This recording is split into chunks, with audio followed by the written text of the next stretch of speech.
বিসমিল্লাহির রহমানির রহিম।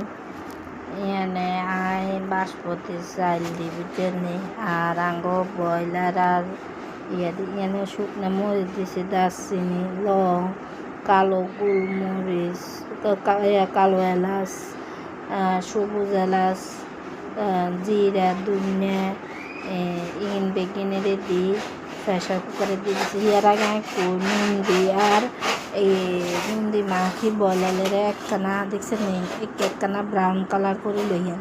তো প্রেশার কুকারে দিলে 1 সিজ দিব, আর যদি প্রেশার কুকারে না দিই লাকড়ি চুলার দেন এক উতরানে দিলে মুরগি কিন লইয়া লাইন লই গিয়ে ইয়ার ভিতরে কী করবেন আনে আই সয়াবিন তেল দিছি, এর লগে ঘি দিছি, দি পেঁয়াজ দিছি, পেঁয়াজ দেন বাজি বাজি হয়ে আইছে এর ভিতরে দিয়ে লাগজন হরা যাবে হিয়ালাই আমি কী করছি আন্নের হানি দিয়ে দিছি। ওই প্রেশার কুকারে দেন দিছি যে হানি কিনা ছিল হিগিন দিয়ে আদা রসুন নুন দিয়ে আলু দিয়ে একখানা কষা নিছি নি হিয়ার পরে এবারে মাংস কিন দিছি। মাংস কিন দিই এবারে আয় ওই গোড়াই কিন বেগিনের ব্লেন্ডার করে পেস্ট করে হিগিন দিয়ে দিছি। এরপর চাইল দিছি, দিয়ে এবারে চাইলের লগে কিছু টক দই দিছি, দিয়ে এবারে মিক্স মশলা ছিল আর ঘরে হিগিন দিছি, দিয়ে একখানা ডাকনা দিয়ে রাখার পর এবারে চুলা বন্ধ করে দিয়ে বালা মতো লাড়ি ছাড়ি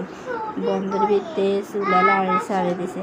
আগেভাগে কই আয় কিন্তু আন্নের বাসমতি চাল আধা ঘন্টা আগে ভিজাই রাখছি, ভিজাই তারপরে করছি।